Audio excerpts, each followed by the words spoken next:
El desarrollo de la agricultura de la zona costera de Baja California desde el principio se basó en la explotación de los acuíferos locales. Con el correr de los años, estos acuíferos llegaron a ser sobreexplotados, lo que resultó en una contaminación salina en la mayoría de ellos. Para poder continuar con esta actividad agrícola en la zona costera del estado de Baja California, se convirtió en un pionero en el uso de plantas desaladoras para uso agrícola.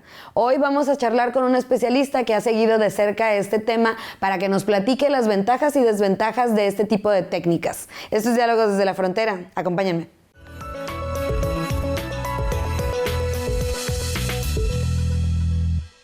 Hola, bienvenidos y bienvenidas a Diálogos desde la Frontera. Hoy tenemos un tema que es de suma importancia y esto es la gestión del agua para uso agrícola desde la experiencia del Valle Agrícola de San Quintín, aquí en Baja California.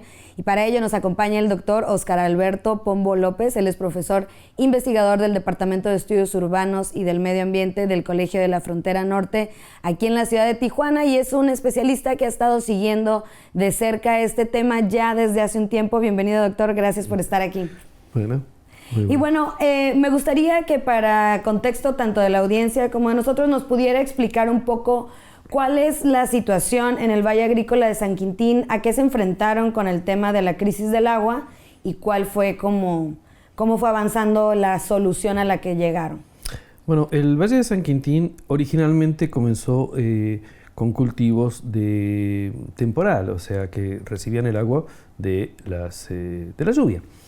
Ahora atravesó se comenzó primero con pozos y tras varias sequías realmente se pasó toda una agricultura irrigada por agua del acuífero.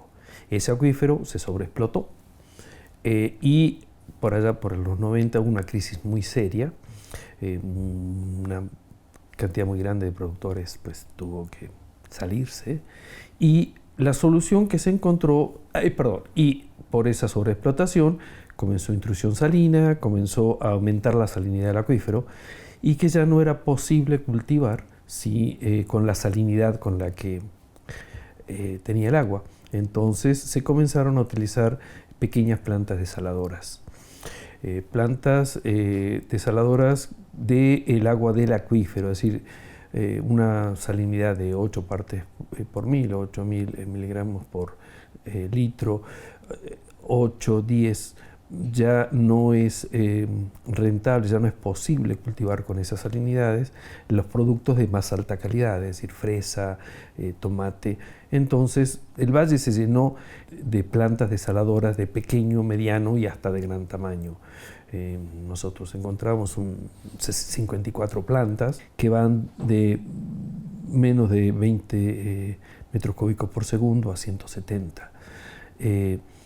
Estas plantas lo que hicieron fue que se hicieron posible la irrigación, pero como ese agua en realidad es cara de producir, hace falta una inversión en la planta y después hay que mantenerla, la electricidad es muy, muy cara, hizo que los cultivos se tuvieran que tecnificar, es decir, se generó todo un modelo.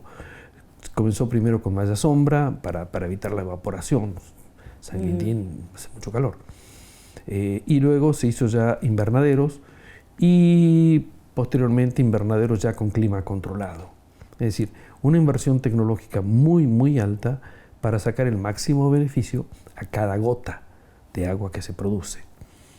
Los estudios que nosotros hicimos, que estuvimos calculando volúmenes de producción, y llegamos a la conclusión que prácticamente cada gota de agua que se extrae del acuífero de San Quintín está siendo desalinada.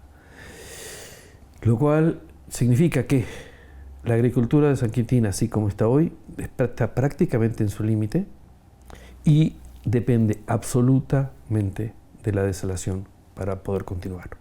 Ahora, para quienes nos ven en otros estados de la República, bueno, el Valle de San Quintín es un espacio en la costa, es un valle que está muy cerca del mar ¿Y cuál es la importancia que tiene el Valle de San Quintín en términos de la producción?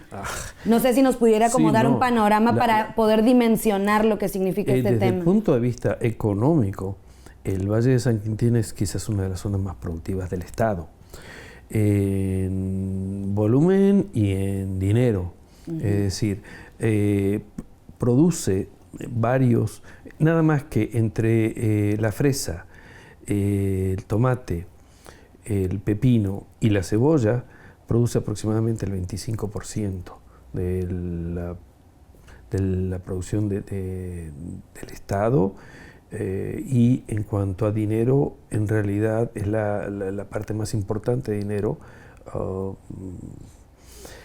Tenemos calculado algo así como 140 millones de dólares al año.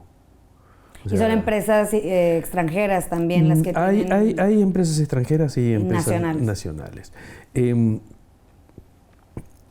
Las empresas extranjeras especialmente están diseñadas, están preparadas para exportar prácticamente toda la producción a Estados Unidos. El grueso de la fresa, los arándanos, todo lo que se consume aquí en California, la gran mayoría se produce aquí en el Valle de San Quintín. Es decir, y bueno, después hay una producción muy grande de tomate, y ese tomate incluso, aunque en el valle ya se llegó al límite, se está expandiendo a otras zonas del estado, de la baja, ¿no? Y todo con el mismo modelo: agricultura intensiva, muy alta inversión, muy alta producción, muy alto rendimiento. Nosotros calculamos una inversión aproximada de 23 millones de dólares en equipos solamente. Claro, y bueno, lo que estamos viendo es el planteamiento de una zona agrícola muy productiva, sobreexplotación de los mantos acuíferos y finalmente ver la importancia de la parte de las desaladoras, ¿no? Para poder seguir pues sustentando toda esta actividad agrícola. Y ahorita, regresando del corte, me gustaría que nos hablara un poco sobre qué significa esto de desalar el agua, qué implicaciones tiene, porque pues sonaría como una opción muy viable para resolver un problema, pero me imagino que tiene otras implicaciones también. Entonces vamos a hacer una pequeña pausa y ya regresamos. No se vayan, estamos en Diálogos desde la Frontera. Bienvenidos de regreso a Diálogos desde la Frontera. Si nos acaban de sintonizar, estamos platicando con el doctor Alberto Pombo. Él es profesor investigador del Departamento de Estudios Urbanos y del Medio Ambiente aquí en el COLEF Tijuana, y estamos hablando sobre las desaladoras y la problemática del agua en el Valle Agrícola de San Quintín, aquí en Baja California, pero que bueno, no solamente es algo que sucede aquí, sino en otras partes. Doctor, ¿nos podría hablar un poco sobre cómo funcionan, quizá no de la manera técnica, pero la idea general de las desaladoras, cómo funcionan y cuáles son las implicaciones para pues los agricultores, también como para los dueños de estas empresas y quienes tienen que poner la infraestructura? Bueno, la gran mayoría de las plantas, prácticamente todas, utilizan el sistema de ósmosis inversa. Es decir, es una membrana, un tubo, es permeable al agua, entonces se empuja a presión el agua con sales, el agua pasa, la sal queda. Entonces, eso es lo que se recoge. Para poder hacer ese proceso hace falta mucha energía. Es decir, son unas bombas muy potentes que consumen mucha electricidad. Y ese es uno de los problemas que tiene la desalación. El primer problema de la desalación es que, bueno, cuesta. Hay que tener el equipo, esas membranas, esas bombas, hay que hacer una inversión bastante considerable. Después de eso hay que operarlas, que con electricidad. La electricidad es mucha, requiere mucha electricidad. Es decir, que si no hay líneas de alta tensión cerca, no es posible hacerlas funcionar esas plantas. Y bueno, parte de nuestro estudio fue la generación de carbono, es decir, se consume mucha energía, lo cual significa que son altamente contaminantes, no ahí en el lugar, sino donde se generó la electricidad. En el caso nuestro, pues el grueso de la electricidad se genera en el Valle de Mexicali, Entonces, bueno, el uso de desaladoras en San Quintín está generando... Repercute en Mexicali. Claro. Esa es una. Después, la desalación, ese agua que sale, que ya dije, la sal, esas sales que no pasaron por la membrana, un poco de agua tiene, entonces se mezcla. Por cada litro de agua que uno genera de alta calidad para uso, se genera 1 litro de agua con la salinidad del doble. Es decir, San Quintín, así en promedio, la salinidad podría andar alrededor de los 10 partes por 1000. Hemos llegado a tener valores hasta de 28, es altísimo.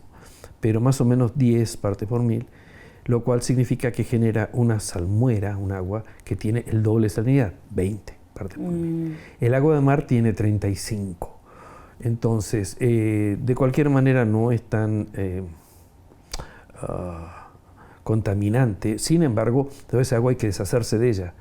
Y eso genera problemas que no están estudiados realmente. Todavía. No está claro. Ahora, Baja California fue uno de los pioneros en hacer uso de estas plantas desaladoras, pero para uso agrícola, obviamente, pero ¿cómo fue esta transición y ahora se han implementado en otras partes del país? Sí, justamente este modelo de San Quintín, que es un modelo muy particular, yo hace años que lo vengo estudiando porque es muy, muy mexicano. Surgió realmente orgánicamente, es decir, surgió solo, sin ayuda sin apoyo, ayuda ni obstrucción, si vamos al caso, del gobierno. Es decir, no realmente se dio una situación de que todo vale. Entonces, solamente las leyes económicas, las leyes del mercado fueron las que guiaron este proceso. No hubo interferencia de gobierno. Ni interferencia ni ayuda. O sea, fue... Ninguna de las dos. Ni una ni otra. Por eso es que se dio este modelo. Los agricultores realmente comenzaron por su cuenta. Y ahí está la cosa. Aquel que pudo, aquel que tenía suficiente poder económico como para poder comprar una de estas plantas desaladoras, lo hizo. Aquel que no pudo, tuvo que vender. Perdió su... Sí, o sea, tuvo que salirse del juego, del mercado.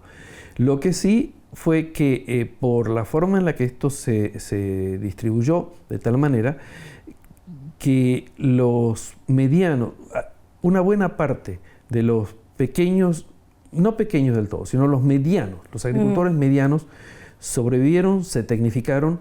Y en este momento la mayoría de las plantas, o sea, de 54, no la mayoría, de 54, 25 plantas son de pequeño volumen. Es decir, los medianos, los grandes, claro, tuvieron siempre dinero para invertir. Pero hay 2 de los grandes que tienen plantas gigantescas. Después, una parte importante, sí, de agricultores medianamente grandes, que son los que realmente manejan una buena parte de esta tecnología, de este agua, pero una parte muy importante de los pequeños sobrevivió, pudo tecnificarse, pudo comprar, se redujo. Curiosamente, la superficie de cultivo se redujo, sin embargo aumentó la producción, porque con la tecnificación tan alta que es necesaria para que sea rentable el uso de estas plantas desaladoras, o sea, los invernaderos, pues un invernadero reduce el espacio, pero produce mucho más porque produce todo el año. Son por lo menos 3 cosechas al año que se dan, cuando que en el pasado se daba una sola. Entonces, la producción aumentó, se redujo el espacio. Ahora, en el esquema general es que no hubo control real de, por ejemplo, de la contaminación. No está claro qué está pasando ahí. Aparentemente no es tan serio. Eso también, seamos honestos. No parece haber problemas tan graves, tan serios, probablemente sean fáciles de solucionar, pero la realidad es que no se sabe qué está pasando ahí. Claro, porque por un lado, o sea, suena como una opción muy viable para quien puede pagarlo y para quien puede hacer esto, la producción aumenta y obviamente por lógica las ganancias deben de aumentar, entonces de alguna manera eso suena como algo positivo. Sin embargo, hay todas estas implicaciones, tanto medioambientales, de sustentabilidad, también pues de los productores que no pueden y no tienen los recursos para hacerlo, y pues como decía, ¿no? La ausencia y no regulación del Estado, que bueno, ahorita que vamos a tener que hacer otra pequeña pausa, pero regresando sí me gustaría que nos hablara sobre el tema de pues los ejemplos que hay en otras partes del mundo y también hacia futuro, cuál sería la perspectiva ante esta situación. No se vayan, ya regresamos a Diálogos desde la Frontera. Bienvenidos de regreso. Estamos hablando sobre la desalación del agua en los valles agrícolas. Doctor, antes del corte hablábamos de pues que que Baja California fue uno de los pioneros en usar este tipo de técnicas para resolver el tema del agua, pero hay ejemplos en Europa que usted también ha documentado en donde han sido positivos los resultados de este método para resolver esta situación. Pero no es equiparable, digamos, al caso mexicano. ¿Cuáles son las diferencias? ¿Qué estamos viendo? Empezó al revés. A ver, el ejemplo más grande, más famoso que hay en el mundo es el de Almería, en España. Pero en Almería comenzó el proceso al revés. El gobierno produjo, construyó unas plantas muy grandes desaladoras, una gran capacidad, Cada vez que hablas de algo así, de ese tamaño, tienes todas las ventajas de la economía de escala. Es decir, que en realidad ese agua comparativamente es más barata por el tamaño de las plantas. Agua de mar. Ellos ahí no estaban tratando agua de salobre, sino eran salada de mar. Y hicieron todo un sistema económico, técnico, ingenieril, de distribución de agua. Es decir, los agricultores tienen que concretamente tener su invernadero, abren la llave con un medidor de agua, es como si tuvieran la llave ahí, como si tuviéramos uno ahí en la casa, ¿no? Es decir, ellos no se tienen que encargar de nada más que abrir la llave y trabajar. Y las plantas esas, son de gobierno, garantizan la calidad del agua. Viene totalmente garantizada, tiene unos controles, en fin, es un sistema muy organizado. Con eso consiguen de nuevo, utilizando economías de escala, producir un agua relativamente barata para los cultivos. Aquí en la zona de San Quintín fue sálvese quien pueda, es decir, en términos técnicos se habla algo así como tragedia de los comunes, es decir, todo aquel que pudo se salvó, ¿no? Y puso las plantas y sacó, y si eso significa bombear de más y sacarle el agua al vecino, pues bueno, paciencia. Ese agua que falta, o sea, que se saca de más de lo que el acuífero recarga, y está entrando del lado del mar. Entonces, el acuífero se está salinizando, esa agua de mar que está entrando. Es decir, que en cuanto a administración, pues nada. Es lo que le iba a preguntar, o sea, no hay regulaciones hasta la fecha. ¿Cuáles han sido los intentos? No, eso corresponde a la Conagua y realmente es un tema que no ha sido, o sea, no ha habido un manejo integral, no lo ha habido. Entonces, realmente es lo que se llama en la tragedia de los comunes. Es decir, al no haber regulación, todo el mundo saca, hasta que de última ya no queda más nada. En el Valle de San Quintín aparentemente se ha estabilizado. Es decir, yo creo que por el costo de la tecnología, por el costo de producción, en fin, ya no se ha llegado al límite de la rentabilidad económica. Hace años ya que no se construye una nueva planta desaladora y varias de las empresas grandes que están en el Valle de San Quintín han ampliado operaciones en otras zonas. Vizcaíno es lo que estoy estudiando ahorita. Es una zona, estoy viendo, analizando eso. Aquí mismo en Baja California. Aquí en Baja, sí, es el límite con Baja California Sur. o sea, pero está del lado de Baja California Sur, que se han movido ya ahí varias empresas, están utilizando el mismo modelo económico, el mismo modelo tecnológico, la misma tecnología, las mismas desaladoras, todo, pero en otro acuífero. Aquí lo que la pregunta que me preocupa, que me intriga es, digamos que si no hay regulación, no hay un papel del Estado para poder revisar procedimientos, cuestiones. Estas empresas, digamos, están colonizando estos acuíferos de alguna manera, sobreexplotando los mantos, salinizando los mantos.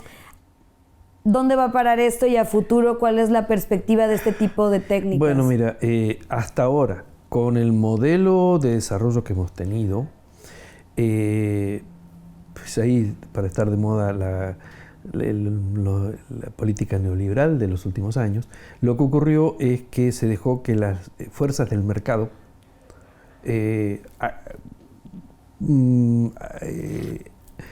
frenaran, claro, o sea, que básicamente la cuestión económica es todo el incentivo y el límite.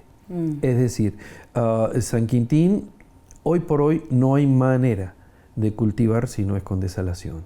Es decir, entonces, ese modelo, el Estado, y eso es una discusión que tenía con algunos colegas, de que yo decía que el Estado no estuvo presente, y él es lo que me decían mis amigos, que en realidad no, el Estado siempre estuvo presente ahí, por omisión. Claro. Entonces, lo que ha ocurrido aquí es que las regulaciones, la función que debería haber tenido en la administración, el Estado, estuvo ausente. Entonces, las fuerzas de mercado fueron las que dirigieron todo este proceso. Por eso sí es un modelo muy, muy interesante. Claro. Porque que es el ejemplo de a dónde se llegaría con una ausencia casi absoluta de regulación.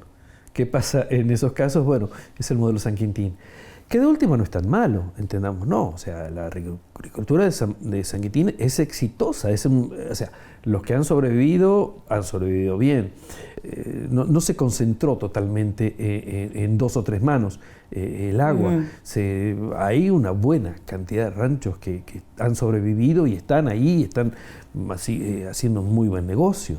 Es decir, no se puede hablar de un modelo negativo. Tiene sus cosas, claro.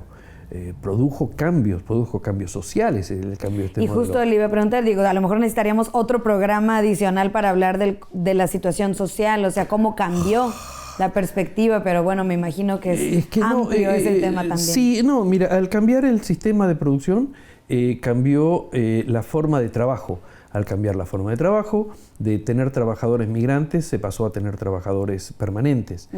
Esos trabajadores permanentes pidieron sus derechos de trabajador permanente, y bueno, aquí tienes lo que pasó en las huelgas del 2015. Con los jornaleros. Los jornaleros se estaban pidiendo que los trataran no como jornaleros, sino como trabajadores permanentes, que era la realidad. O sea, y que de hecho ganaron porque tenían razón, de última.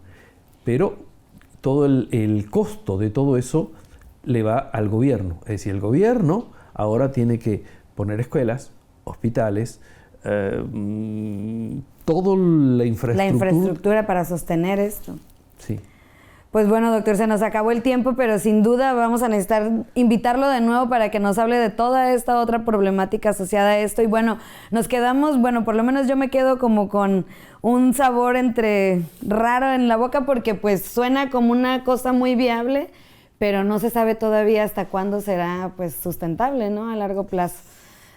Muchas gracias por haber estado aquí, doctor. Gracias. Y a ustedes también les quiero comentar que recientemente el doctor Pombo presentó una conferencia al respecto de este tema, la cual pueden ver completa en nuestro canal de YouTube del Colegio de la Frontera Norte. La pueden buscar con el título La desalación de agua del sector agrícola de Baja California, México, y su impacto en el desarrollo regional. Ahí, pues, el doctor Pombo abunda mucho más sobre este tema. Y bueno, antes de despedirnos, les recuerdo que nos sigan en redes sociales. En Facebook estamos como Diálogos desde la Frontera, en Twitter como Diálogos Colef, y no olviden visitar el sitio web del Colegio de la Frontera Norte, www.colef.mx. Nos pueden escribir también al correo dialogosdesdelafrontera@colef.mx.